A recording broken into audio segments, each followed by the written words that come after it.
Members and guests, please rise for the morning prayer. The prayer this morning will be led by Father Drew Kirschman from Rupe Jesuit High School in Denver.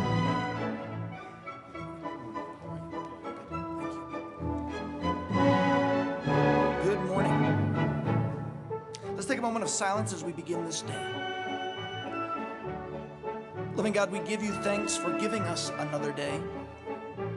We use this moment to be reminded of your presence and to tap the resources needed by the members of this people's house to do your work as well as we can. We ask that you send your Spirit upon them. Give them the gifts of patience and diligence with all the pressures for action that cry out this day, and with all the concerns and worries that accompany their responsibilities.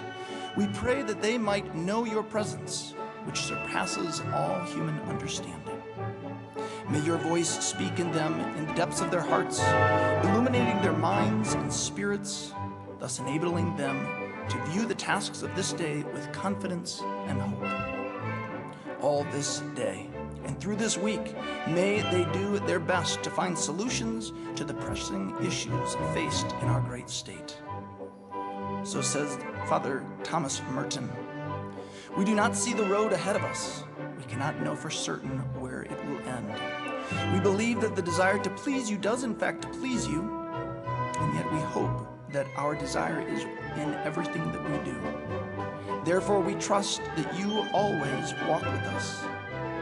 We will not walk in fear, for we trust that you help us face our perils together. May all this be done for this day, be done for your greater glory and honor. Amen.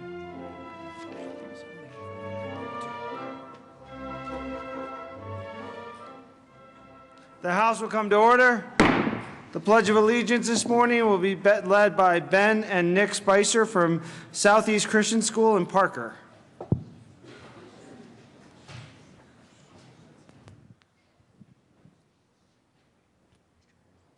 Please join us in saying the pledge. I pledge allegiance to the flag of the United States of America and to the republic for which it stands, one nation, under God, indivisible, with liberty and justice for all. Mr. Kohler, please take the roll. Representatives Becker, Buck, Buckner, Conti, Corum, Court, Del Grosso, Representative Del Absent. Grosso, Fine, he's here. Dorr, Representative Dorr, Duran, Everett, Representative Hollinghurst. They're broken. Exum, They're broken.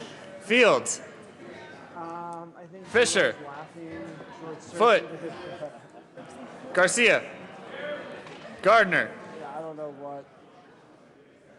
Representative Gardner, Very dark. Giroux, I know. Janal, Amazing how Hamner, Holbert, Hollinghorse, Humphrey, Joshi, Kagan, Kraft-Tharp, the year after when the skylights open, child takes. Labuda, Landgraf, Lawrence, Lebsock, Lee, May, McCann, McLaughlin, McNulty, You know why Maryland had. I'm sorry, did you need something, Corey? Representative McNulty. I'm here. Good morning. Oh, okay. Melton, You know why Maryland took that one. Mitch Bush, Moreno, Representative Moreno, My City, she hates. Well, that picture of My City. I'm sure that you have affection for your city. It was just that painting of it. It wasn't the best view of the city. It wasn't the best painting of the city. Absent. absent. Murray, Navarro, Nordberg, Pabon, Peniston, Pedersen, Primavera, Priola, Rankin, Rosenthal, Ryden, Sane, Salazar, Schaefer, Scott, Singer, Sonnenberg, Stevens, Swam, Zabo, Tyler, Vigil, Waller, Williams, Wilson, Wright, Young, Speaker Ferrandino. What do we have? Let me check if I got a text.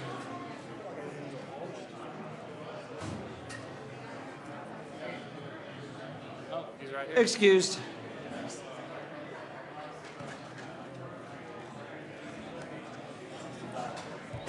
Oh, he's here.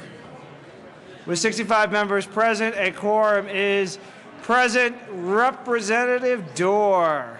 It's good to see you this morning. Good to see you too, Mr. Speaker.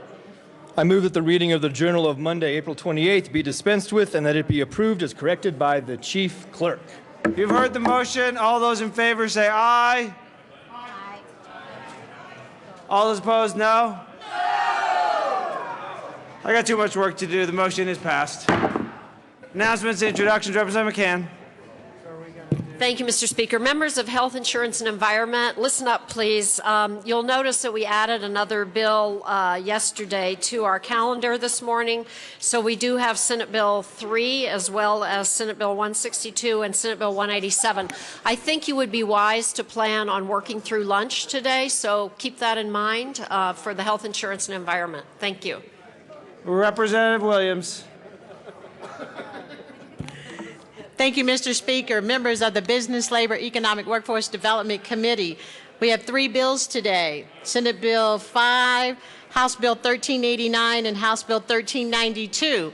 If the schedule allows and we get off the floor, we will meet upon adjournment and try to do the first bill, break for lunch, and come back and do the second 2. Thank you. Representative Conti. Thank you, Mr. Speaker. Members, big heads up this morning. The state of Colorado is going to be hosting a health fair.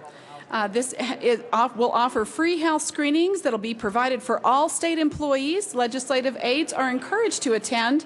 The event will run from 9 to 3 today in rooms 1B and C. And this is going to be over in the Ralph Carr Building at 1300 Broadway at the corner of the Capitol, southwest of the Chambers. If you have any questions, feel free to see myself or Ward Steinberg, our finance clerk. So again, encourage you all to take advantage of this wonderful opportunity and encourage your aides and interns to do likewise. Thank you. Representative Hamner and Rankin. I'm getting my rights. Wasn't going to let us do this. Thank you, Mr. Speaker and colleagues. We are excited to announce that Live Well Colorado is ready to launch their 2nd annual Get Movin' Fitness Challenge. Last year, over 8,000 people from across the state participated in the challenge, and this year we hope to double that number. On your desk you have a flyer. It looks like this. It has the details about the challenge. It runs from May 1st to 30th, and we're all encouraged to participate in at least 30 minutes of activity off the floor each day. Has anybody besides Rankin. me gained a pound during the session? Raise your hand. You know, this is an opportunity. I've lost 2. This is an opportunity. He has. So here's an opportunity to refocus on your fitness and perhaps connect with some of your constituents. The flyer on your desk has a website. It's getmovingchallenge.org. Great opportunity to log in your own fitness and reconnect with one of your communities. And I challenge you right now that Carbondale, Colorado will win this. So let's see if anybody can step up. Representative Hamner. Thank you, Mr. Speaker. Well, Representative Rankin, the challenge is on. And members, this is a great piece of information to share with your constituents in your monthly newsletter, which is something I intend to do. So thanks for listening, and let's get moving. And once again, Live Well Colorado is leading our youth and our adults to eat well, live well. Let's get behind their activities. Thank you. Thank you. Representative Melton. Thank you, Mr. Speaker. And members, I ask that you help me welcome members of the Denver alumni chapters of Omega Psi Phi and Delta Sigma Theta who are here in the chambers with us today. Omega Psi Phi fraternity, which is is my home organization, was founded in 1911 on the campus of Howard University.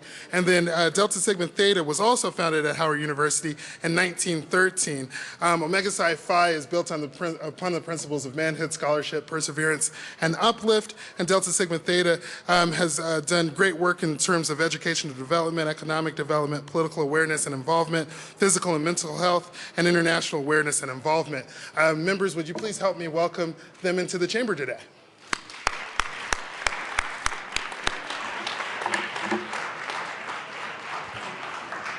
Okay.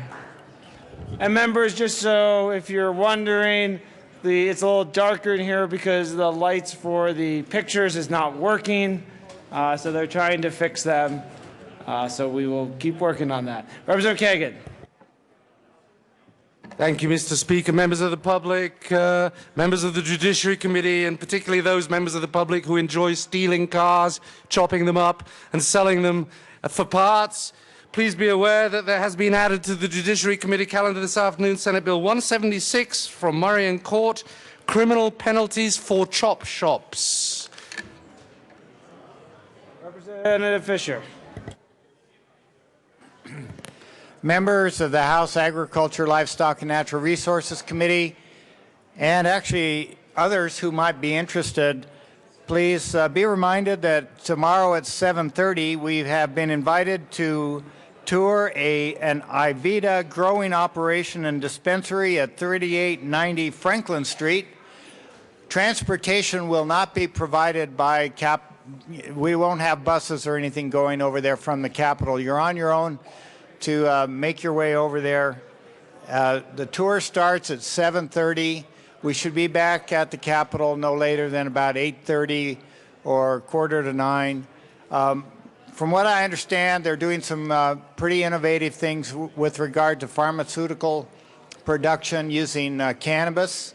And I understand it's a fairly interesting grow operation. So if you've never seen a commercial growing operation, it might be your opportunity to do so. Thank you. Any further announcements or introductions? Seeing none, Madam Majority Leader.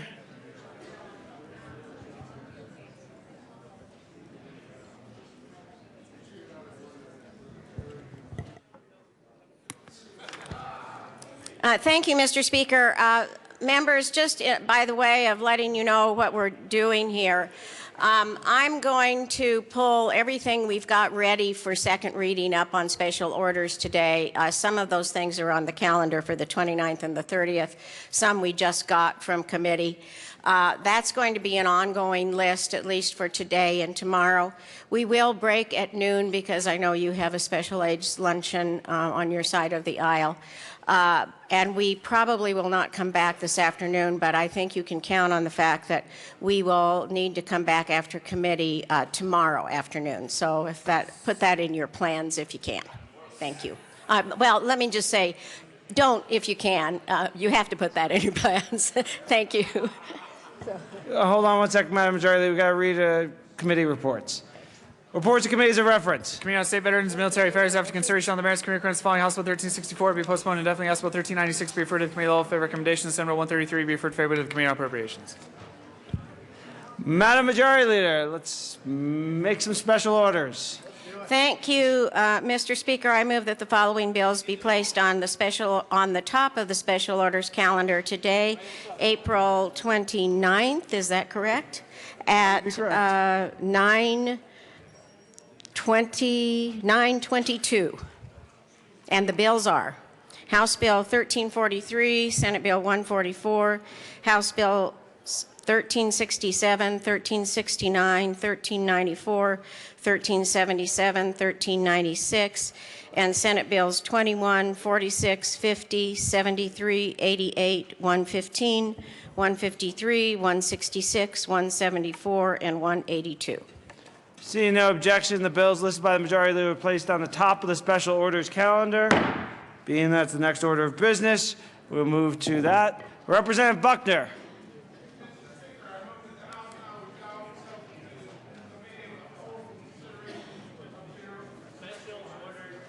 Seeing no objection, the House will resolve itself and the committee hold for consideration of special orders. Representative Buckner will take the chair.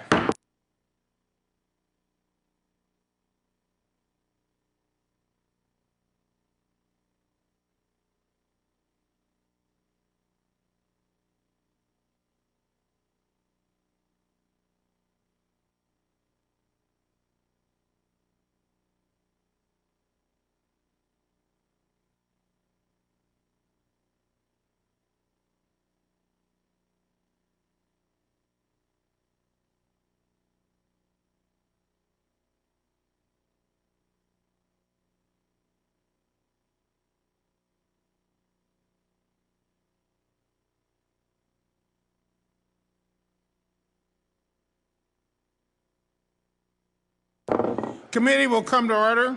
With your unanimous consent, the bills will be read by title unless there is a request for reading the bill at length. Committee amendments will not be read unless requested, as they are printed in your folders. Floor amendments will be shown on the screen and not read unless requested. Bills will be laid over upon motion of the majority leader. The court rule is relaxed.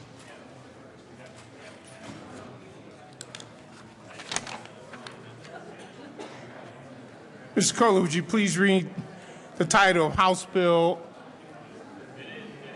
1343? House Bill 1343 by Representative Singer and Wright, also Senator Talk Chop, concerning workers' compensation coverage for post-traumatic stress disorder for peace officers. Representative Fisher. You too? I'm sorry, Singer. Bald guy with the beard. Standing there. Bald guy to Representative be Singer, feared. you were both standing there. Thank you, Mr. Chair. I was trying to think of some sort of snarky reply for someone I would mistake you understand. for, but there's no mistaking who you are, sir, and that's a good thing. With that, I move House Bill 1343 and the committee report. To the committee report. Committee reports.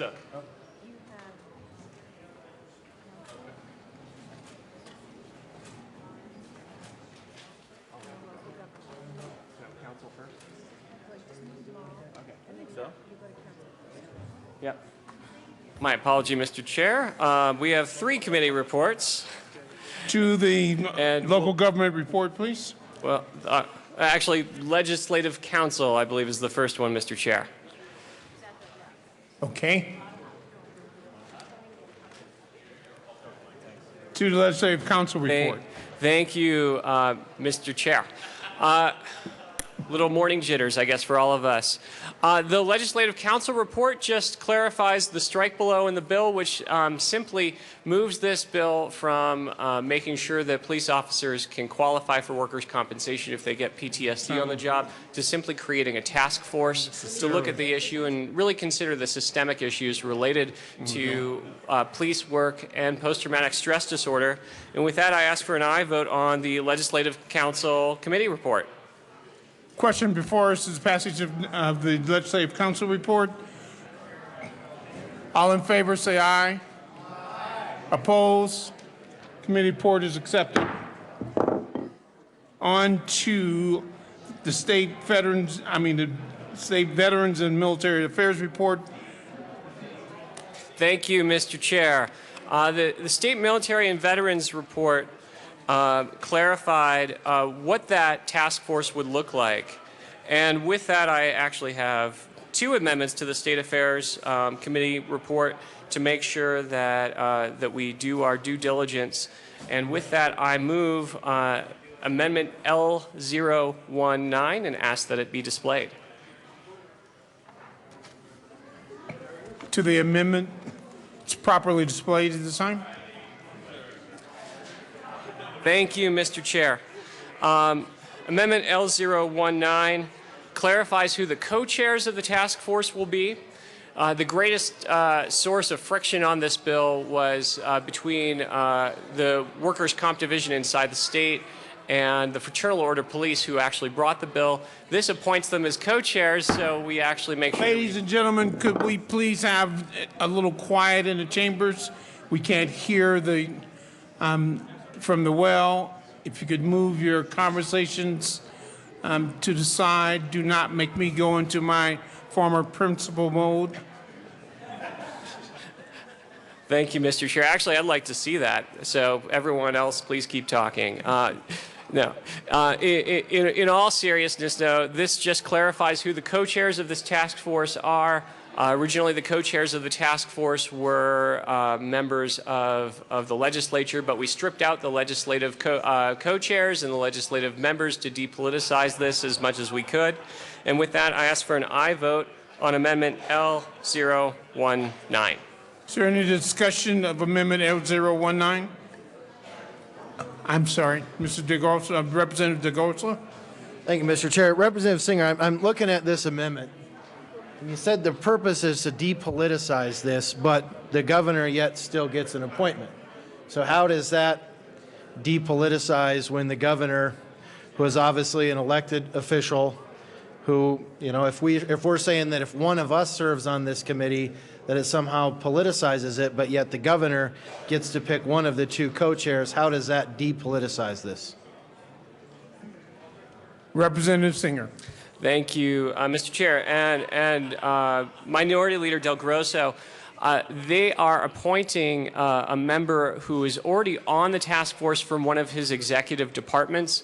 I didn't want to choose who that executive department member is. We have members from the Workers' Comp Division. We have members from the Department of Labor. We have members across the board, and this is just an attempt or an olive branch to the governor's office to make sure that they have the authority to choose whoever they want from that task force that's a representative of their office. Minority Leader. Thank you, Mr. Chair. So I'm still confused, though, but if the governor wants a certain outcome out of this study, then he can pick and choose who he thinks the head of whatever department's going to be able to co-chair and help drive the ship to get the results of the study that he wants. So I guess, I mean, I get what you're saying, but I'm still kind of frustrated that he gets to make this appointment. And obviously, if he doesn't like the study, doesn't like the direction it's going, he can obviously steer that ship by picking a person from one of those departments who he thinks is going to side on the same where he is. And so I think that's kind of the frustrating piece for me in that. Representative Singer. Thank you, Mr. Chair. And Minority Leader Del Grosso, there are a lot of frustrating parts of this bill, actually. But what I would say in relation to this specific amendment is that we have, in Ledge Council has made decisions to allow people like the Minority Leader and Majority Leader to make appointments to certain task forces that are operating over the interim right now, even though those members aren't necessarily members of the legislature. So is anything fully depoliticized? I would say no. The other flip side of this that I think individuals need to take into account is the fact that there are co-chairs, which means there's some parity and balance. And frankly, it was the governor's office that had a lot of concerns about where we were taking this bill and what we were doing with it, in addition to other organizations. They were supportive of the task force. We wanted to give them a co-chair, but also the second co-chairmanship there is with the Fraternal Order of Police, who actually brought the bill. And so you're bringing the two sides together here to give them equal footing. Representative Wright. Thank you, Mr. Chair, and thank you, Representative Singer and Mr. Minority Leader. I think you both point out valid points, and you certainly reflected, Mr. Minority Leader, some frustrations that I share with you on this bill. However, it is still a good bill, and this is a consensus amendment. It's a good amendment, and I would ask for a yes vote. Is there any further discussion on the amendment L019? Seeing none, all those in favor of L019 signify by saying aye. Aye. Opposed? No. Ayes have it. Representative Singer. Thank you, Mr. Chair. And with that, I've only got one more amendment. I move L020 and ask that it be displayed. to Amendment L020, which is now properly displayed. Thank you, Mr. Chair. L020, since the legislative members of the task force were removed, what we wanted to do is make sure that these meetings were appropriately publicly noticed and the members of the public were able to attend. And so in the interest of transparency and making sure that there's participation outside just this task force, I ask for a yes vote on Amendment L020.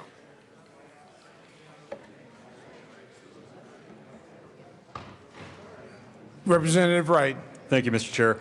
I also ask for a yes vote on this amendment L020. This is probably the most important amendment that you're seeing today because we want to make sure that there's transparency in these meetings, that the public, more importantly, is aware that the meetings are happening because of the importance of this topic of PTSD.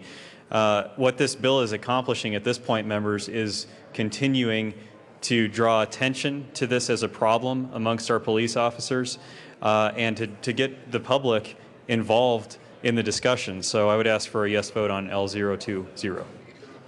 Representative Labuda. Thank you, Mr. Chair. And if I may ask Representative Singer, what is meant by full and timely notice? Timely notice means, what, I guess 30 days in advance or 60 days, but what's full notice? I mean, it's a nice phrase, but what does it mean? Representative Singer. Thank you, Mr. Chair. Representative Labuda, full means whole. No, I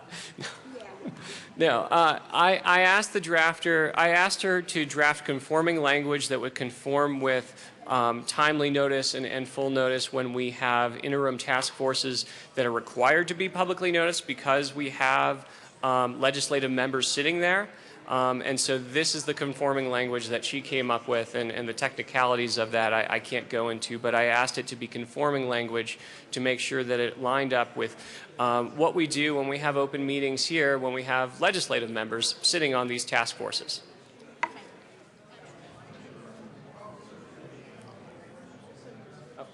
And with that, I ask for an aye vote. Question before us is passage of L020. Is there any further discussion? Seeing none, all those in favor signify by saying aye. Aye. Opposed, say no. L020 passes. On to the bill. So I believe to the committee report on state affairs, Mr. Chair. I'm sorry, committee report. I'd like to be on the bill as well. Once again, the State Affairs Committee report, you've heard what we discussed here. We created a task force to look at this issue from top to bottom and really take into account the issues that not only of post-traumatic stress disorder, but the things that might lead up to it. It's a comprehensive look. It's a compromise, but it's a step in the right direction. And I ask for an aye vote on the State Affairs Committee report. Question, I'm sorry, Representative Wright. Thank you, Mr. Chair. I would ask for an aye vote on the State Affairs Committee report. Again, I sincerely wish that this bill was doing more as we set out to accomplish a lot more for our police officers in this state. However, this continues the discussion and will hopefully provide us with some expertise in the coming session to address this issue. I would ask for an aye vote. Any further discussion of the committee report? Representative Singer. Thank you, Mr. Chair. Please vote yes on this committee report, but you'll be hearing one more committee report after this. Question before us is the approval of the committee report. Is it the local government? I'm sorry. State Affairs report.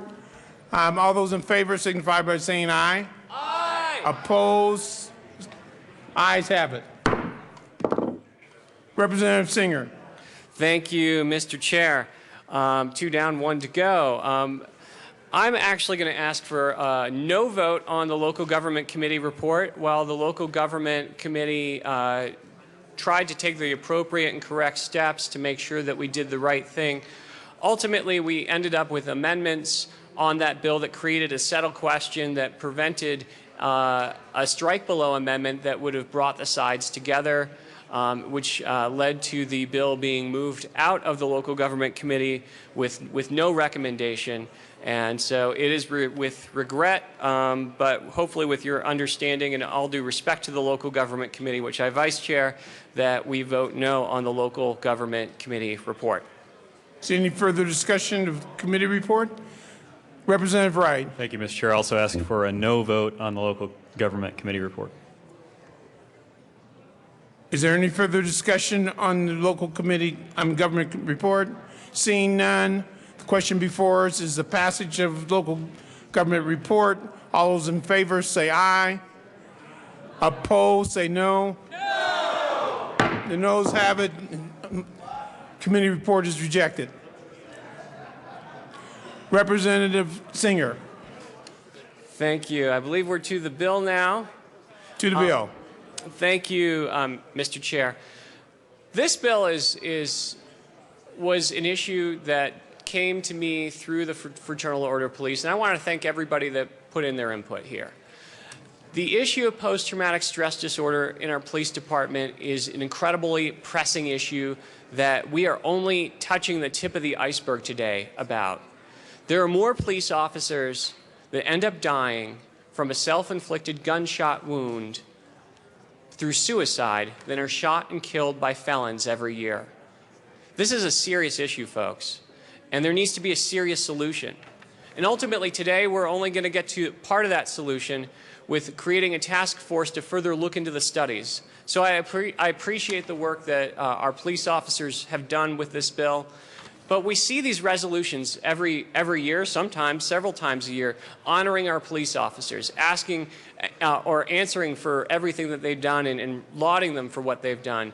And ultimately, I think we can do more than just thank them. We can work with them and we can work for them, and we can actually provide them with options to make sure that our police officers are not dying by their own hand because of psychological trauma that's inflicted on them when they're going into harm's way. We depend so much on what they do. And with that, I ask for an aye vote on House Bill 1343. Representative Lebsack. Thank you, Mr. Chair, and I serve on local government as well, and I got to be honest with you, ladies and gentlemen, this was a very, very solid bill as it was introduced, and I was really hoping that we could pass a bill that would honor our police officers who have PTSD. I agree with the sponsors that it is a step in the right direction, but frankly, their introduced version of the bill was a solid bill.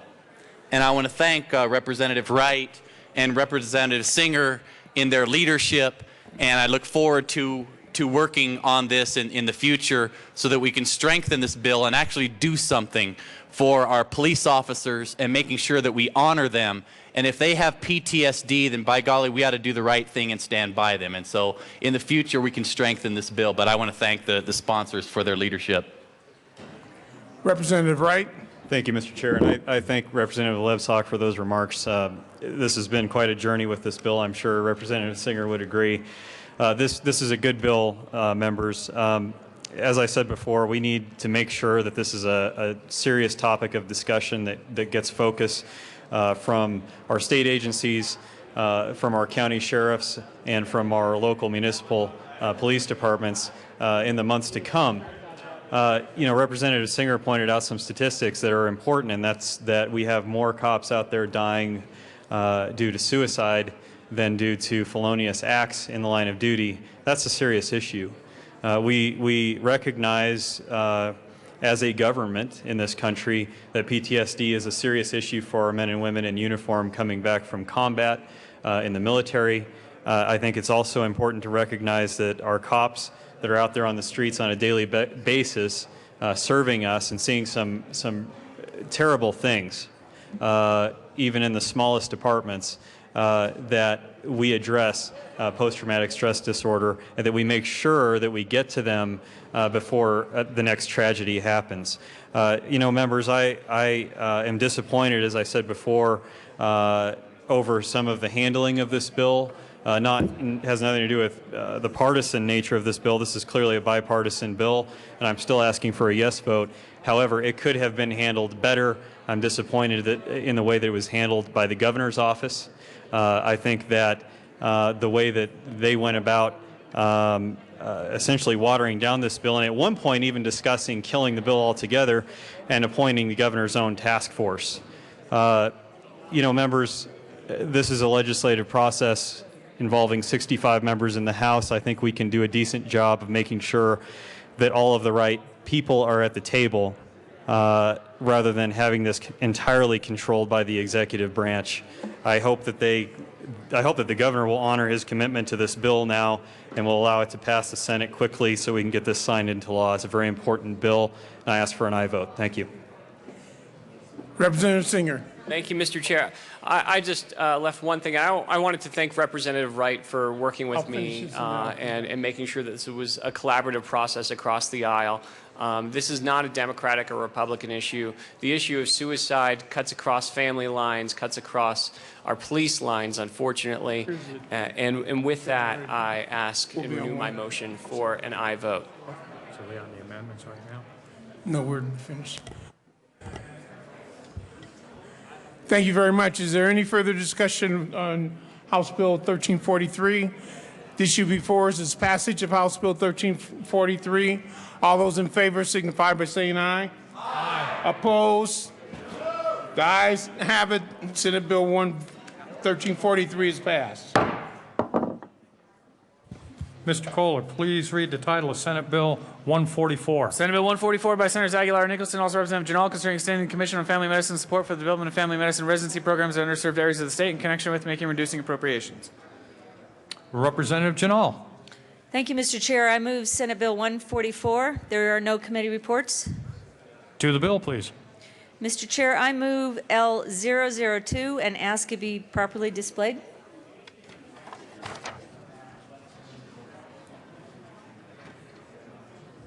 L002 has been moved and is properly displayed. To the amendment. Thank you, Mr. Chair. The amendment addresses changes in a funding source from Controlled Maintenance Trust Fund to the Commission of Family Medicine Residency Training Programs. I ask for a yes vote. Representative Giroux. Thank you, Mr. Chair. Members, this was the bill that was referred back to second reading. This was on third reading yesterday. The reason I was curious about this, because I thought that I knew we were messing with the funding source, because I think there's another bill that needs these dollars, is what I've heard. So, Representative Janal, can you explain a little bit more about what this funding source is? Is this a grant that is going to be funding this? Representative May. Thank you, Madam Chair. Pete, you just changed, sexes, but Mr. Chair, all this is doing is moving it to the Family Commission of Residency. We increased that line by $1 million, and then we're supposed to hook this study up for the same purpose of what this commission does, and it's actually more aligned with what the commission does than using the Controlled Maintenance Trust Fund. Representative Giroux. Thank you, Mr. Chair. So, Representative May, that's the $1 million that we gave them in the long bill. Okay, so basically, this is just giving them a task assigned to that 175,000 or 75,000. It's not 175. It's a 75. Okay, I get it. Thank you. Thank you. It's a good bill. I yes vote. Is there any further discussion on Amendment 002? Seeing none, the question before us is the passage of Amendment 002. Representative Pabon. Representative Pabon. That was not. Seeing no further discussion, the question before us is the passage of Amendment 002. All in favor, please say aye. Aye. Opposed, no. Amendment 002 is adopted. Representative Janal, to the bill. Thank you, Mr. Chair. Good bill for rural communities and for health care. Vote yes. Is there any further discussion on Senate Bill 144? Seeing none, the question before us is the passage of Senate Bill 144. All in favor, please signify by saying aye. Aye. All opposed, no. The ayes have it. The bill passes. Mr. Kohler, please read the title of House Bill 1367. House Bill 1367, Representative Tyler, concerning the exemption of autocycles from regulations, motorcycles in connection with defining autocycle, exempting autocycles from motorcycle statutes, and requiring autocycles to be issued license plates similar to motorcycle license plates. Representative Tyler. Thank you, Mr. Chair. I move House Bill 1367, the Appropriations and the Transportation and Energy Committee reports. To the appropriation report.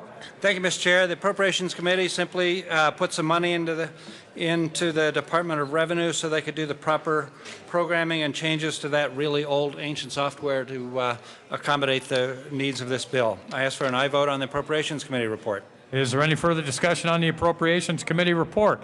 Seeing none, the question before us is the passage of the Appropriations Committee report. All in favor, please signify by saying aye. Aye. All opposed, no. The ayes have it. The Appropriation Committee report is adopted. Representative Tyler to the Transportation and Energy Committee report. Thank you, Mr. Chair. I ask for an aye vote on the Transportation and Energy Committee report. This makes some technical changes as requested by the Department of Revenue to make sure they had their definitions appropriate in each section of code. I ask for an aye vote. Is there any further discussion on the Transportation and Energy Committee report? Seeing none, the question before us is the passage of the Transportation and Energy Committee report. All in favor, please signify by saying aye. Aye. Opposed, no. The Transportation Energy Committee report is passed.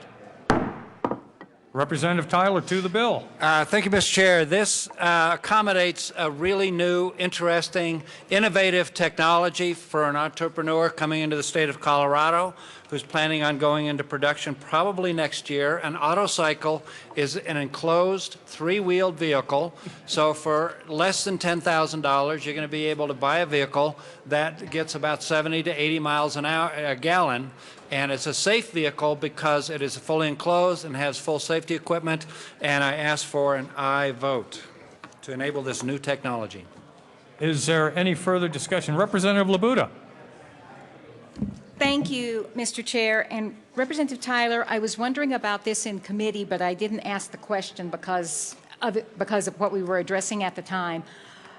I know that the three-wheeled ATVs types are very unsafe. What makes this so different? Is it because it's not going to be on rough terrain, but it'll be on city streets, or what? Representative Tyler. Thank you, Mr. Chair. Well, two things on that, Representative Labuda. One is the configuration is different from those old three-wheeled ATVs, which were outlawed. Yeah. It has two wheels in front and one in back, and it's got a very wide wheelbase, so it makes it very stable. The other thing is that it's fully enclosed and has the full safety and crash equipment as any auto would have. Thank you. Is there any further discussion on House Bill 1367? Seeing none, the question before us is the passage of House Bill 1367. All in favor, please signify by saying aye. Aye. Opposed, no. The ayes have it. House Bill 1367 is adopted.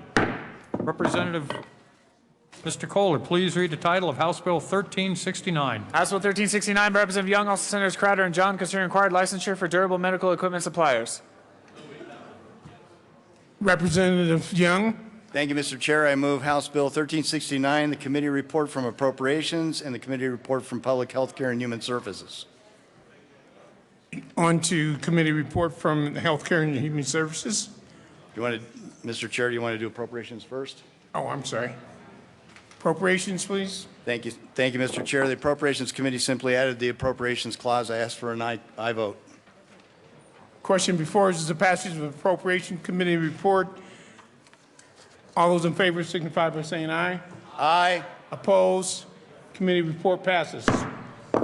On to the Public Health and Care and Human Services report.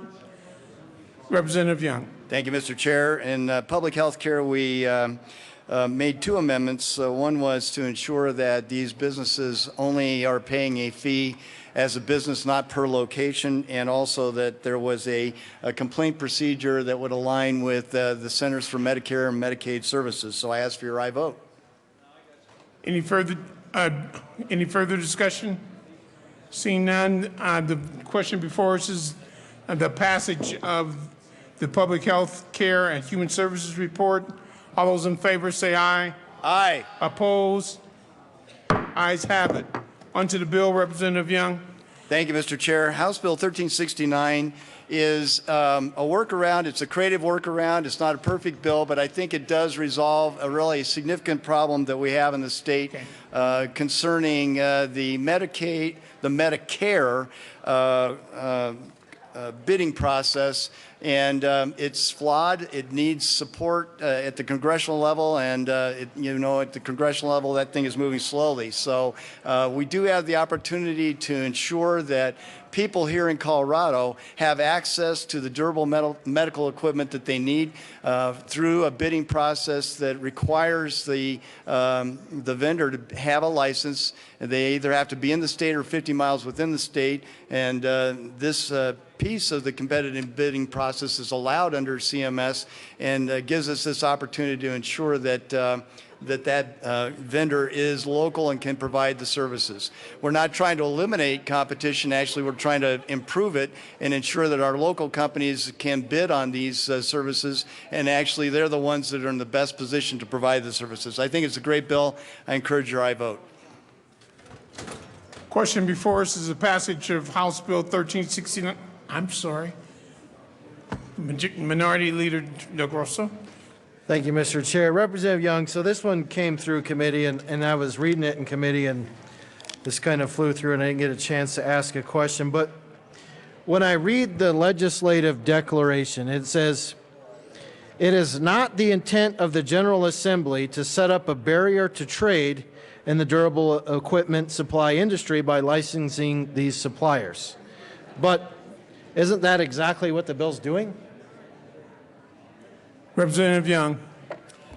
Thank you, Mr. Chair. And Mr. Minority Leader, Representative Del Grosso, we are not actually eliminating or reducing competition, but the reality is what we have are national companies that have no local presence that speculate on bids and actually can't deliver service. And so what we end up with is someone who, for example, tries to get oxygen, calls one of these companies that has won the competitive bid, and they're told that they can't deliver oxygen. So it could be something like a hospital bed to their home or something like this. And as a result, often discharges out of hospitals are delayed as a result. So a national company that has a local presence is certainly going to be able to be part of the competitive bidding process, as are our local Colorado companies. And frankly, what's happening is a lot of our local companies are being pushed out of the bidding process by these national companies that have no local presence. And so this is an effort to ensure that people actually can get the services that they need while ensuring that we don't reduce competition. Minority Leader. Thank you, Mr. Chair. So, but Representative Young, I'm still kind of confused. We were, like I said, we were in a hurry that day in committee, so we didn't get to ask a lot of questions. So can't we now, when they're setting up the bidding process, we can ask them, do you have a presence? Do you actually service people inside the state of Colorado? And if the answer is no, or maybe we gave them the bid, but then we found out that there was all kinds of trouble. Brian's durable medical equipment supply wasn't actually servicing the needs of people inside Colorado. So next time when the contract's up, I lose the contract because I wasn't servicing people here inside the state of Colorado. I'm trying to figure out, why can't we address this during the bid process? A, why do we need a bill? And then how are we helping local companies by charging them $500 to be licensed? So I guess there's two different things that are going on here inside this bill. I mean, I get that we can say, hey, we want to make sure that we're letting our folks here in Colorado have better access, but I think we can address that just through changing the bid process, but not by charging local companies $500 to do something they're already doing. Representative Young. Thank you, Mr. Chair. And Representative Mr. Minority Leader Del Grosso, actually, we don't control the bidding process. CMS does that. And the only opening we have is the fact that they have said if there is a license process within the state, then CMS will honor that. So exactly what it is that you're asking, couldn't we do this through the bidding process? This bill allows us to have that happen through the bidding process, and we didn't have control over that before. Actually, the fee to your second issue around the cost is capped at $500, but the Secretary of State has indicated that they think it'll be much lower than that. I think even than what's shown in the fiscal note is based on $350, and now based on their technologies, they think they can even go lower than that.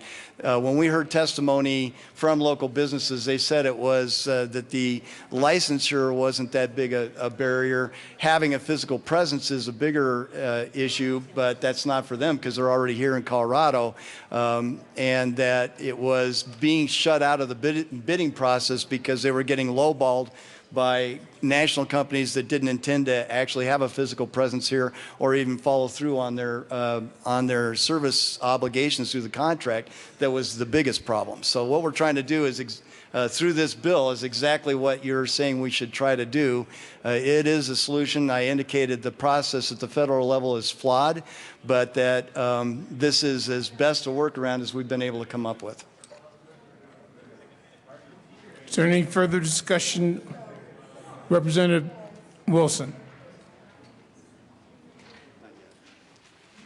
Thank you, Mr. Chair, and thank you, Representative Young. You know, I heard all this, and I struggle with the competitive bid versus the monopoly piece. I really struggled with that, but I'm still not clear on if this national whoever that gets the bid outside the state of Colorado gets the bid, who serves the people in that bid? Who serves the people? If they get the bid, somebody's got to serve the people, or they're in a breach of contract or whatever.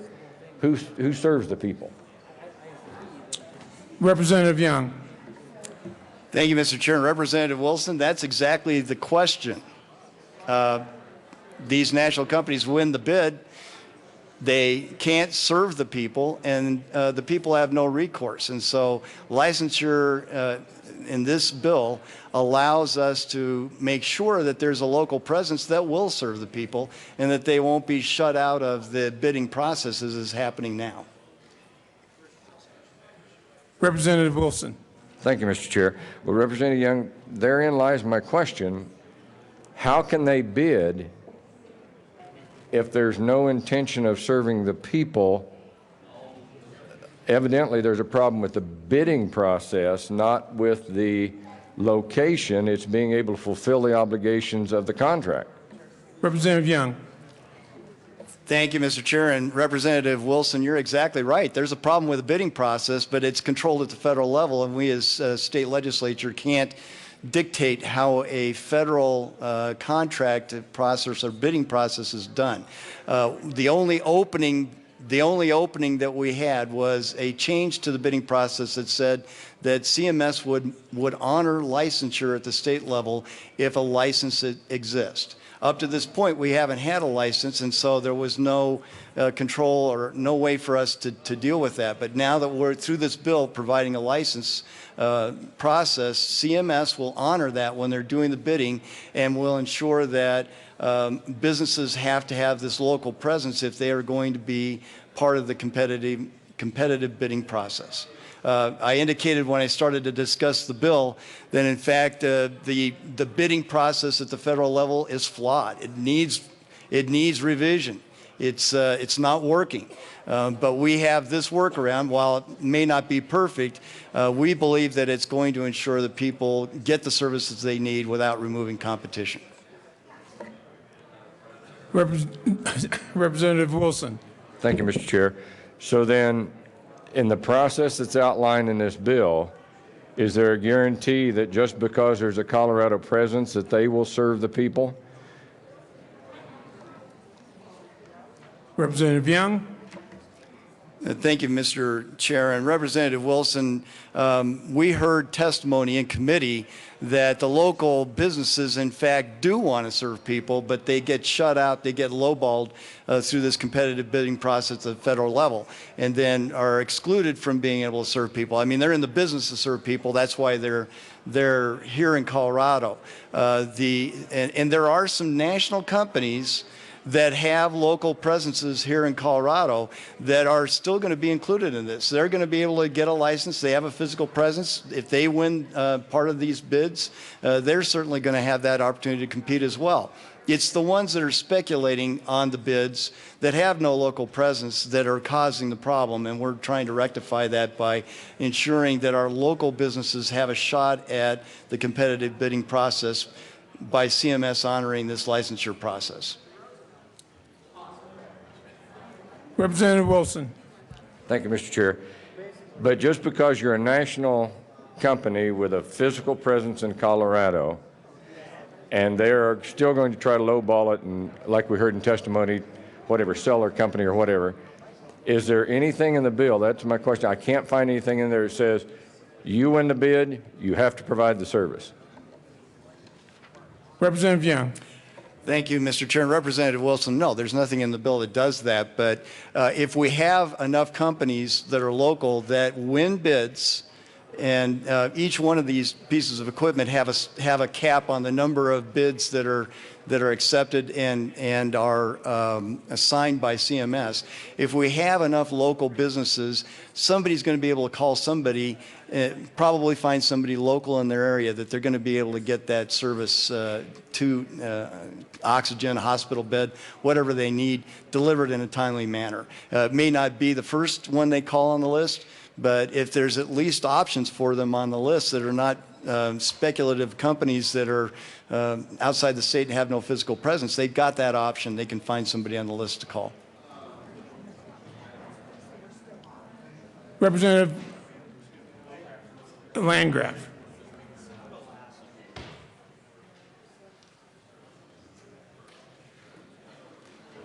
Thank you, Mr. Chairman.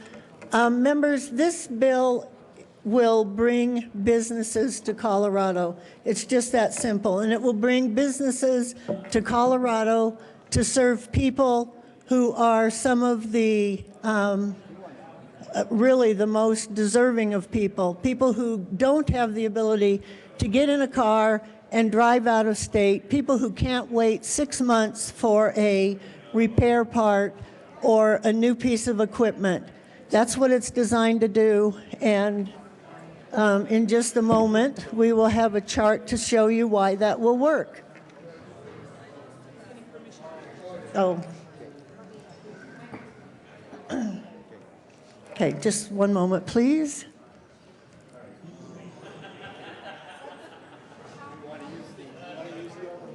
I want to use the, yes, the way it's going to be. So currently, out-of-state businesses can bid for these contracts and stay out of state.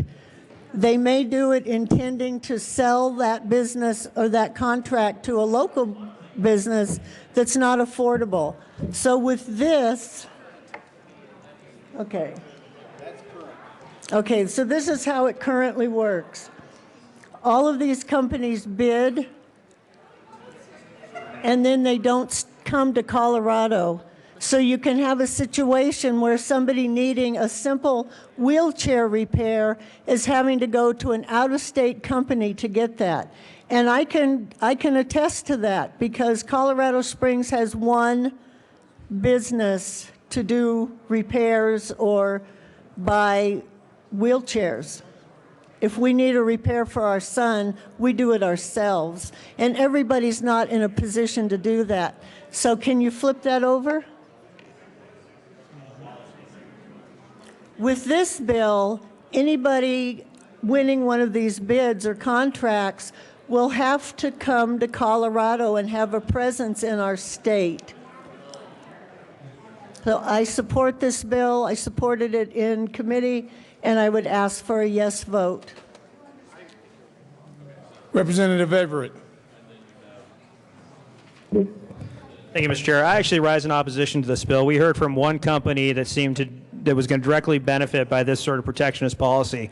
When we have outside bidders come in, it actually creates competition, keeps costs low, which actually benefits the people that are actually getting these services.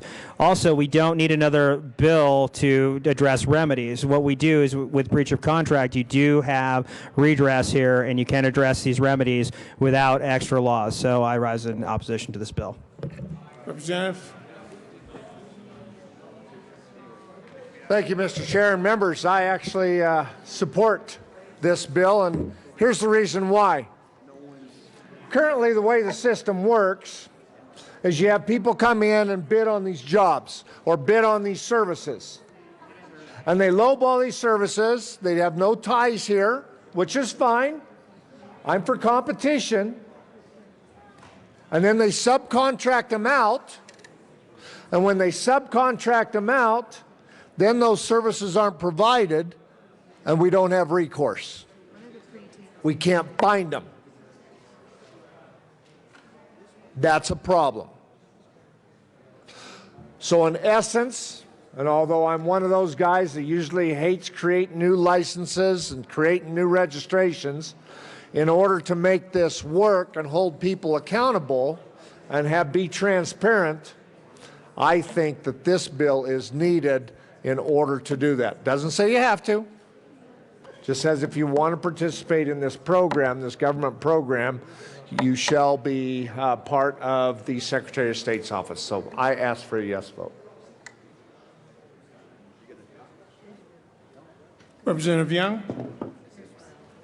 Thank you, Mr. Chair. I also ask for your aye vote. This is, as I mentioned, not a perfect bill, but it is a needed bill. I know that there's some concern over the fee. The fiscal note says the fee is capped at $500. I think originally the Secretary of State's office thought that the technologies needed would require about a $350 fee to be licensed, and now upon further examination, they're thinking that that fee will be much lower. I don't have an updated fiscal note or information on how much lower it'll be, but I know the Secretary of State's office is interested in keeping the fee as low as possible. So with that, I ask for your aye vote. Is there any further discussion of this bill? Seeing none, the question before us is the passage of House Bill 1369. All those in favor say aye. Aye. Opposed, no. Ayes have it. Bill is passed. Mr. Kohler, would you please read the title to House Bill 1394? House Bill 1394 by Representative Durand, also Senator Lambert, concerning the use of disputed payments of tobacco litigation settlement monies received by the state to reduce the annual amount of accelerated payments allocated from the tobacco litigation settlement cash flow. Representative Durand. Thank you, Mr. Chair. I move House Bill 1394 and ask for your support. Representative Durand. Thank you, Mr. Chair. This bill is a joint budget committee bill and specifically ensures that programs receive tobacco settlement funding in the current year, and also ensures that disputed payments received in fiscal year 2013-14 and subsequent years are not allocated to programs in fiscal year 2014-15 and are instead used to reduce accelerated payments. I ask for your support. Question before us is the passage of House Bill 1394. Or is there any discussion? Seeing none, all those in favor signify by saying aye. Aye. Oppose? Ayes have it. Bills passed. Mr. Kohler, would you please read House Bill 1377? House Bill 1377 by Representatives Ferrandino and Buckner, also Senators Stedman and Tokchop, concerning the creation of the Colorado Retirement Security Task Force. Speaker Ferrandino. Thank you, Mr. Chair, and co-sponsor of the bill. I move House Bill 1377 and the Legislative Council Committee report and the Business, Labor, Economic, Workforce Development Committee report. Did I miss? Do I have an appropriations? And the Appropriations Committee report. To the Appropriations Committee report. The Appropriations Committee report makes the appropriations. Ask for an aye vote. Thank you. The question before us is the passage of the Appropriations Committee report. All those in favor say aye. Aye. All those opposed say no. The Appropriations Committee report is adopted. To the Business Committee report, Mr. Speaker. Actually, I think the next one's Legislative Council. I'm sorry, to Legislative Council Committee report, Mr. Speaker. Thank you. It's an unusual one that we actually have. Legislative Council stripped the members, the House and Senate legislative members out of the committee. I do have an amendment to it. I'm just trying to make sure I move amendment L009 and ask that it be displayed. L009 has been moved and just one moment to be displayed. L009 is now displayed. Thank you. Mr. Speaker. Mr. Chairman, Amendment 09 does two main things. It adds a nonprofit. The Nonprofit Association was interested in having someone because this does affect them, so we thought that was the right thing to do. Also, the treasurer had asked to be on this committee, and we had worked with the treasurer and told him that, and with Representative Szabo, who had this idea, to work and put him on this committee. But actually, since we got to where we are today and where we were, actually, I withdraw Amendment 9 and move Amendment L010 and ask that this be displayed. L009 has been withdrawn upon request of the sponsor. L010 has been moved and is now displayed. Mr. Speaker. Thank you, Mr. Chair. This actually is the right amendment because it actually takes the treasurer off. I have a problem when the treasurer of our state puts out a fundraising email for his campaign talking about how bad this bill is and predetermining the outcome. If we want to actually have a real conversation about retirement security, which is a fundamental issue in our state, you know, and he was asking, and we were working in good faith with him, and I told him the entire time, and his staff the entire time, we would deal with this on second reading. But from what he sent it out in his fundraising email, I just don't think it's appropriate to put him on this committee when he already has his ideas of what we should do. So what this amendment does is puts on a nonprofit. It also, and I think to the credit of what we heard in committee, puts on a representative of business with experience of managing assets under management for defined contribution or defined benefit plans in the private sector of assets over $500 billion. So it's making sure that someone who actually has experience in this area is on the committee. I think the idea was the treasurer should do that. He actually doesn't have experience in this. He's on the board of PARA. That's a different topic, where I have studies in the Senate that are going to come over here to deal with that and look at PARA. But I don't think the treasurer should be on this when he already has his opinion made up and isn't open. So I'd ask for an aye vote on this amendment. Mr. Minority Leader. Representative McNulty. Thank you. Mr. Speaker, if that were the case, then 2/3 of your caucus wouldn't be able to vote on any bill that came in front of us. Fundraising emails bounce around all the time. That doesn't mean that you, if you sign that fundraising email about something that's happening down here, or Madam Majority Leader signs the email, that doesn't mean that you don't care about the topic or are knowledgeable about the topic. And certainly, it doesn't preclude you from discussing the topic or voting on the topic. And I suspect that on some of the issues that come forward, certainly not all, you might have your mind made up on how you're going to vote. But that doesn't mean that your input into that conversation on that bill isn't valuable. That doesn't mean that when you come to the microphone, even if you have a conclusion made in your own mind, that we don't value your opinion. Of course we value your opinion, particularly on those issues for which you are most knowledgeable. Because you send out a fundraising email on any given topic, I can think of 3 of them off the top of my head, doesn't mean that you're not allowed to come down here and speak on the topic, doesn't mean that you shouldn't participate, doesn't mean that you should be pulled from a committee because you have a predetermined opinion. The state treasurer has made this a priority for him and a priority from his office, and excluding him from the conversation is not helpful to the overall resolution of what I think we all agree is an issue that deserves to be resolved. Mr. Speaker. Thank you, Mr. Chairman and Representative McNulty. I appreciate that. That is a very accurate statement. But hold on, I need this. But couple things. One, the email that the treasurer sent out, one, is just factually incorrect, which worries me about his actual knowledge of the issues. He says we're going to make this a state plan, which when committee, if he was there, his staff was there and listening, we said that that was not what this was. This was not a predetermined outcome. And actually, after we have amendments for the bill itself to deal with that and make sure it's clear on that, we also added language in committee that we will get to when we get to the business committee report to also make sure that they're looking at defined contribution plans and defined benefit plans. Also, he says that we're not dealing with para. And I know that's not part of the bill, but this is what he talks about. Well, if he knew, the Senate just introduced a bill of 3 studies on para that the governor's office has asked for and supported by the JBC, and the JBC is carrying that. And I'm sorry, when you say that this bill is the definition of insanity, that's what he wrote in his letter. I just, it doesn't give me the warm and fuzzies to be, oh, let's put you on the commission to deal with this, when we know it's a huge problem. I mean, we know that the retirement issue in our state is a huge problem. And with regard to the amendment, I do think, and you said, we need someone with experience who knows this issue. You define how the treasurer has more experience than a representative of business that has managing over $500 billion in assets. That's someone who has experience in this area. The treasurer has no experience, and putting in him on this commission would be insanity. Representative McNulty.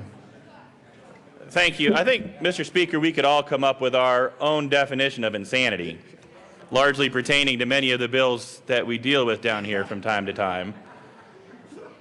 If you want to add someone from the nonprofit community, add someone from the nonprofit community. If you want to add the layer of experience managing assets of $500 billion, $500 billion, add it. But drop your political witch hunt against the state treasurer. If you want to add these folks, add these folks. But drop the political witch hunt. If we're going to start producing political emails, I have several from you that I've saved on various issues during our time down here. And the argument is made correctly that they are not factually accurate, but they are designed to raise money for your caucus. So perhaps you took some liberties in drafting them. I appreciate that. But drop the witch hunt against state treasurer. If you want to add these folks, add them, but drop the witch hunt against state treasurer and let's move on. And members, the door was slightly open to these political emails. I think that we're going to try to rein them in at this point. So if we can stay to the bill, or the amendment, I should say, Mr. Minority Leader. Thank you, Mr. Chair. Well, that's exactly what the Speaker did. He actually brought up the political email up here and directly spoke about it. Now he wants to say that, gosh, it was a great idea, until all of a sudden that he was worried that, I guess, he has a predetermined notion that obviously the current secretary or the treasurer is going to win. So I understand that he thinks that is the person that is going to win, and he wants to keep that person off of this board, or potentially that the person that might win has absolutely no fiscal experience at all, and so that might also be a problem as well. So I guess I could see where he might be coming from and wanting to keep this person off. But when we're talking about not making this political, if you read the bill now as the way it stands, the Speaker of the House gets 3 appointments, the Minority Leader of the House gets absolutely 0. So starting in July, now obviously I know next year things will be different, but the reality is starting now, and this committee when it initially starts up, the minority party in either chamber will have absolutely no representation at all on this, setting this up. So how can we say that this isn't political at all? And the one person that might actually have some kind of knowledge in this, which is the treasurer currently, which would go on there in July, now we want to take them off as well because somehow they might not agree with his views on how this needs to be studied. So I guess maybe if the Speaker can justify why he doesn't think that the minority party should have any representation at all on this commission, I would like to hear those comments. And this is to the amendment, correct, Mr. Speaker? Yes, Mr. Chair, this is the amendment. Just to clarify from the Minority Leader, and I have the utmost respect for the Minority Leader, however, the bill is talking about this task force meets starting in, I think, June and July, or when the appointments have to be made. We know who the treasurer is from now to when this task force will be done. We don't know who the task force, who the treasurer will be when they're sworn in next time. I know we'll differ on who that should be, but the election will happen between then. But this is about the treasurer himself. And I actually think you raise a valid point, Mr. Minority Leader, on that issue. Right now, there are no majority appointments and no minority appointments. In terms of members from either party, they are all non-legislative, non-elected officials. They are all appointments made by the Speaker or the President of the Senate.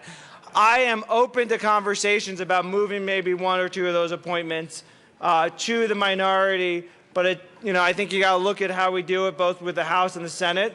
So I'm definitely open to that conversation, and when it goes to the Senate, maybe we can do that there. I know maybe Representative Zabel might have an amendment to do that. So. Next in line actually was Representative Holbert. Thank you, Mr. Chairman. Members, I oppose this amendment and would ask respectfully that we return to the prior amendment. Mr. Speaker, you offered one of the most impassioned and I think eloquent statements here. I believe it was during the 2012 session when you served as minority leader, and the subject happened to be something that we disagree with, but the underlying important point was First Amendment. And I remember that morning very distinctly as you came and sat in your chair, and I was proud to be one of the first to come over and shake your hand and say that we agreed on that point of speech.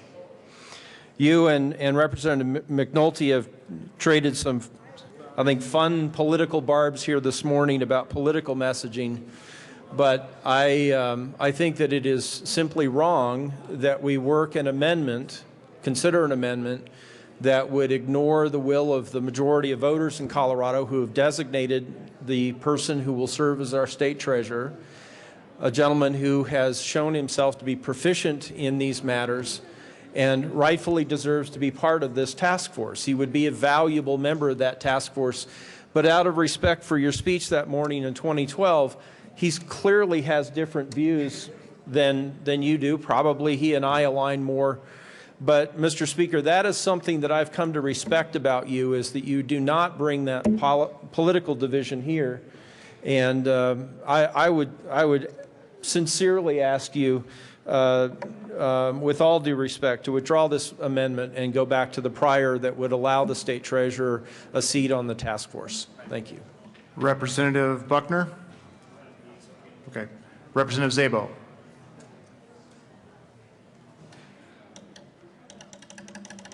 Broken. I broke the up and down thing of all people. Well, Mr. Speaker, I think I have the answer to all your woes, and maybe not all your woes, but the woes of this bill. And I would like to amend L010 and move L011 and ask it to be displayed, please. L011 has been moved and is now displayed. Representative Zabel. And basically, this amendment would just change the number of the people on the task force, and it would give the minority party some appointments on the task force, and it would also give the treasurer's office a designee or the actual treasurer. We need to make sure that we have an expert on para to provide another opinion to the para board member that is on this. When we create these task force, we do them with diversity on them, because I'm assuming, this is why I would use diversity on them, I'm assuming that a vast amount of different opinions will bring the best conclusion and what we need to get out of this task force. Now, if you don't provide any diversity on the task force, it looks like you're looking for a single message to come out of this task force. And I'm not sure what the single message would be on this task force, but I believe we need to have all people from different walks of life on here. And the minority party's voice is imperative, and an expert on para is also imperative. I would ask for an aye vote on L010. Mr. Speaker. Thank you, Mr. Chair. And I'd ask for a no vote. One, I would disagree that the treasurer is an expert on para. I don't think he's proven that at all. Second of all, on the other two, and this is the more important where I actually disagree on have some problems and not disagreement. We in Legislative Council stripped all the legislative members out. So to just put the two minority members in, I think is a problem. We also did it because of fiscal constraints and other issues. So I wouldn't support putting any legislative members on. What I would possibly support, and we could talk about, one person to be appointed by the minority. It doesn't say who. I would rather not grow, and we're also at an even number. That's true, Representative. Sorry, I read it wrong. Thank you, Representative Szabo. You said one person to be appointed by the minority leader.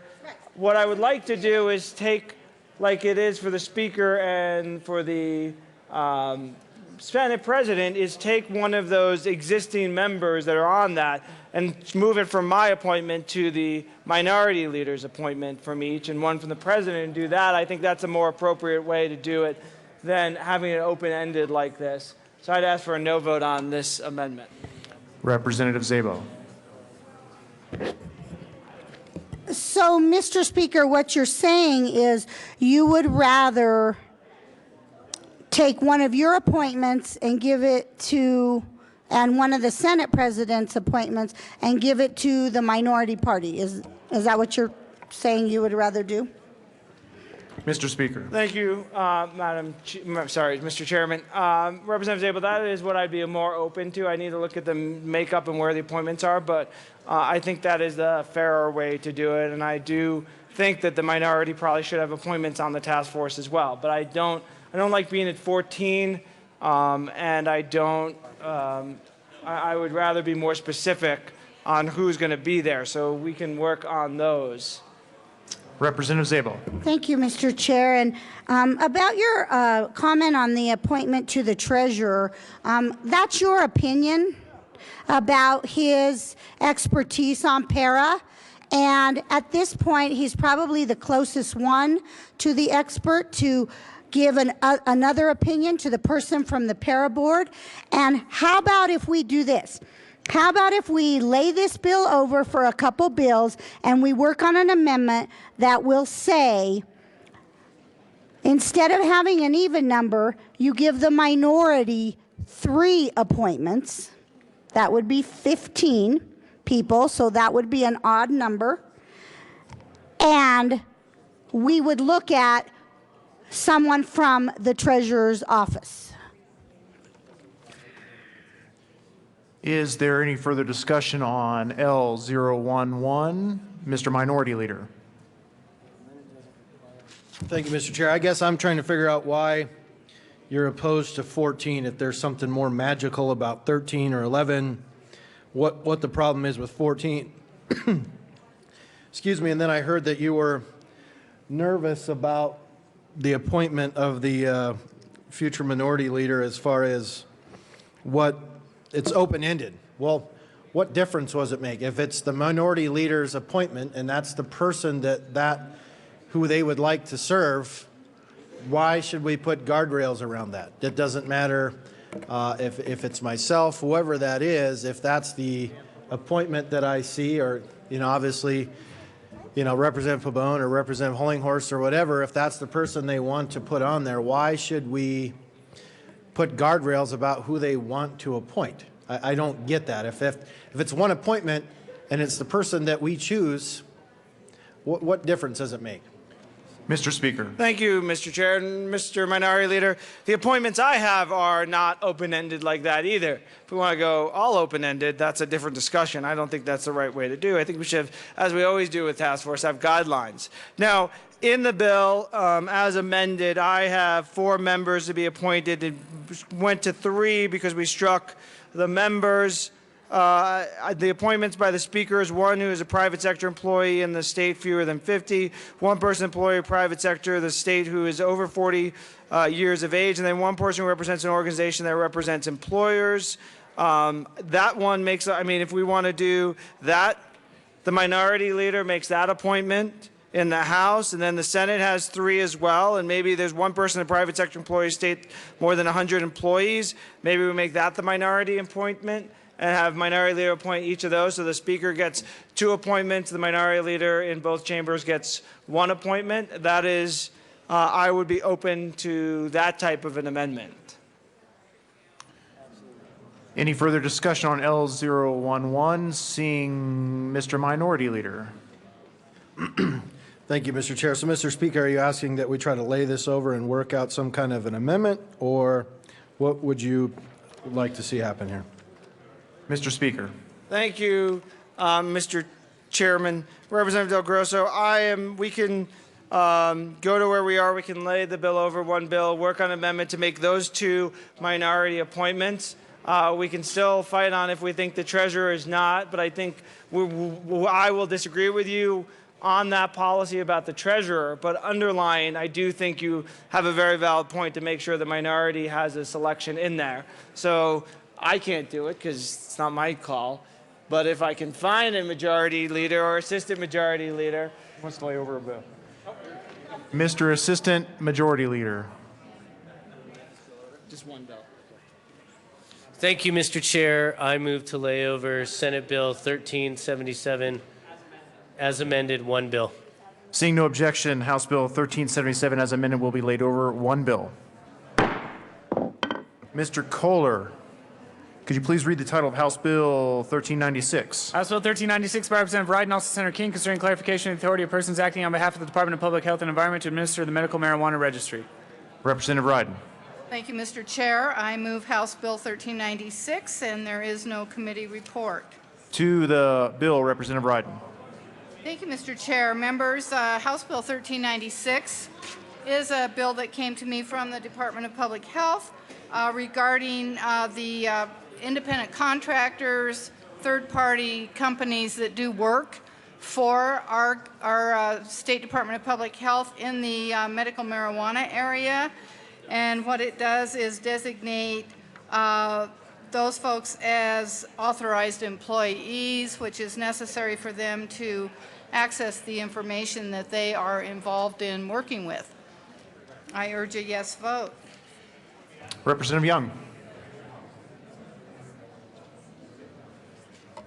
Thank you, Mr. Chair, and I urge a yes vote on this bill. As a matter of fact, I think it's important that we all engage in the democratic process and that everybody gets a chance to view that democratic process, including the students from Union Colony Elementary who happen to be up in the gallery today. Let's give them a hand. Good work, Representative Young. Representative Ryden. Is there any further discussion on House Bill 1396? Seeing none, the question before us is the adoption of House Bill 1396. All those in favor say aye. Aye. All those opposed say no. House Bill 1396 is adopted. Hey, David, he's up. You ready? You want to lay it over 1 more? Mr. Assistant Majority Leader. Thank you, Mr. Chair. Mr. Chair, I move we proceed out of order for Senate Bill 21. Seeing no objection, we will proceed out of order for Senate Bill 21.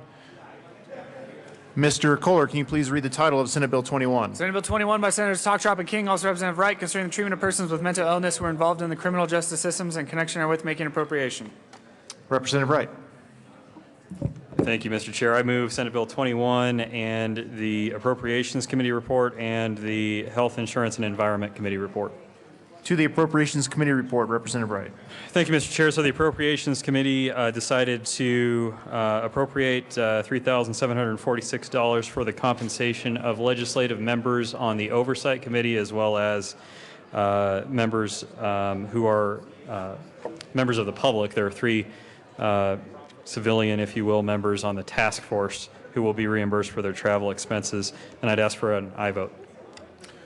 Is there any further discussion on the Appropriations Committee report? Seeing none, the question before us is the adoption of the Appropriations Committee report. All those in favor say aye. All those opposed say no. The Appropriations Committee report is adopted. To the Health, Insurance, and Environment Committee report, Representative Wright.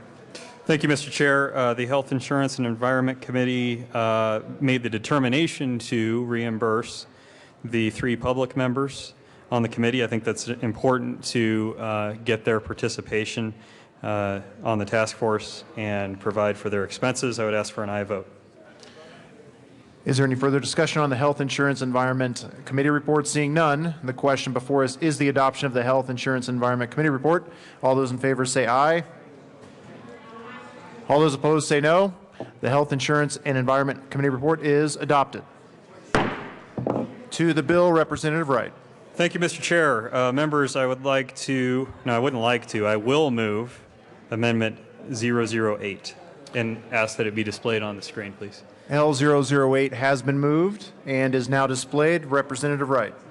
Members, what L008 will do is strike one of the issues that the task force and the oversight committee was going to be tasked with discussing, and that is issues related to administrative segregation for persons with mental illness. The reason that we are removing this, I had a conversation with the Department of Corrections, and due to the passage of Senate Bill 64, there is no need to continue discussing this issue, so I would ask for an aye vote on L008. Representative Labuda. Thank you, Mr. Chair and members. I ask for an aye vote on this amendment. It is, as Representative Wright says, we've already accomplished this by another bill that has been passed that will be more thorough, so asking this task force to duplicate that work is senseless, and I ask for an aye vote. Thank you. Is there any further discussion on L008? Seeing none, the question before us is the adoption of L008. All those in favor say aye. Aye. All those opposed say no. L008 is adopted. To the bill, Representative Wright. Thank you, Mr. Chair. Members, this is an important bill for the state of Colorado, certainly an important bill to me. I had an opportunity to attend some of the task force meetings, not the oversight committee, which I'm a member on, but some of the task force meetings over the interim. The task force does a phenomenal job, and on such an important topic as mental health and how we reduce the issues of recidivism of those with mental health in the criminal justice system and how we treat mental health in this state, I think it's something that needs to continue to be discussed. This bill will continue the committee, both the Oversight Committee and the task force, through July 1st, 2020. It adds 2 members to the task force, 1 member who represents the Office of the Child's Representative and 1 member who represents the Office of the Alternate Defense Counsel, and also expands some of the important issues that the task force will be discussing. And Mr. Chair and members, I'd also like to recognize a special guest who is in the gallery, my dad, Phil Wright, who just made the trip over from Denver today to see probably the last bill I'll move in the legislature, so thanks for being here. So members, I would ask for an aye vote on Senate Bill 21. Thank you, Representative Wright. Representative Labuda. Thank you, Mr. Chair. And members, I am the chair of this committee. My name is not on as a sponsor because I happen to be out of town at that time, but Representative Wright and the other committee members have done an excellent job. This is an excellent bill. It does necessary changes and updates, and I ask for a very strong aye vote. Thank you. Is there any further discussion on Senate Bill 21? The question before us then is the adoption of Senate Bill 21. All those in favor say aye. All those opposed say no. Senate Bill 21 is adopted. Madam Majority Leader. Thank you, Mr. Chair. I move the committee rise and report. Seeing no objection, the committee will rise and report.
The House will come back to order.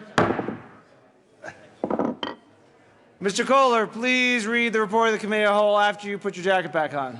Yes, sir. Mr. Speaker, Committee of the Whole begs leave reports under consideration following attached bills being second reading thereof and makes following recommendations thereon. House Bills 1343, amended 1367, amended 1369, amended 1394, 1396. Passed on second reading in order in gross place on counter for third and final passage. Senate Bills 21, amended 144, amended. Passed on second reading in order revised place on counter for third and final passage. House Bill 1377 as amended laid over. Retaining its place on the calendar. I was just going to run a count until the past, and then we'd be done. Did you mean that? Representative Buckner.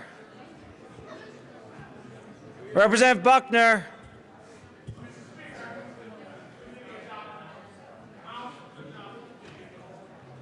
You've heard the motion. There are no amendments to the desk. Mr. Kohler, please open the machine. The members proceed to vote on adoption of the report of the Committee of the Whole.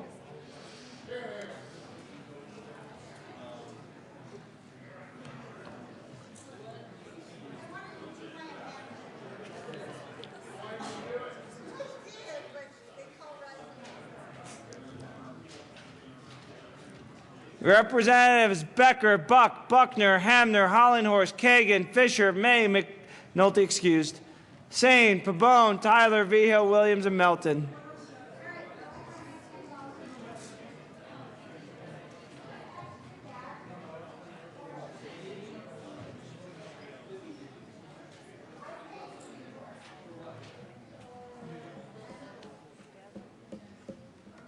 Representative Sane and Sane.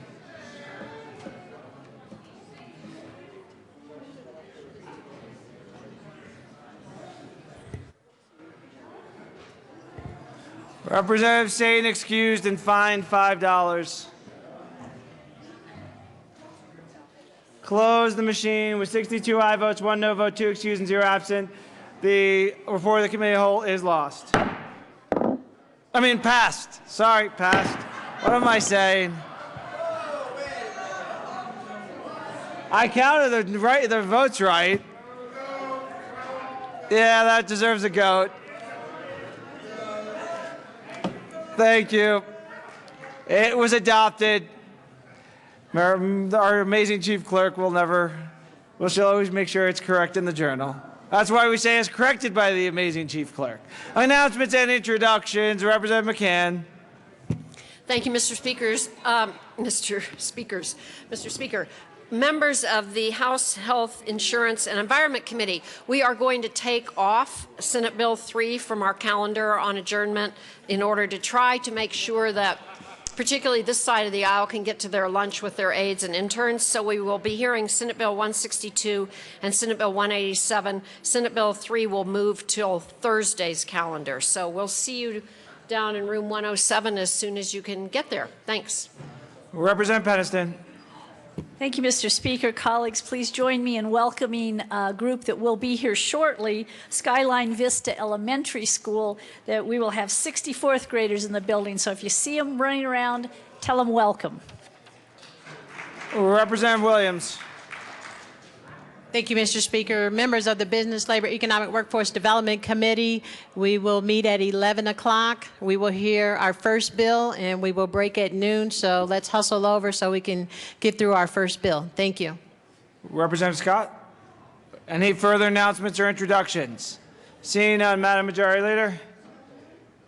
Thank you, Mr. Speaker. And just so you remember, we will no doubt come back tomorrow afternoon for work after afternoon committee. So just plan for that.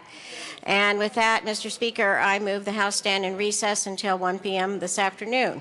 Seeing no objection, the House will stand in recess until 1 p.m. today.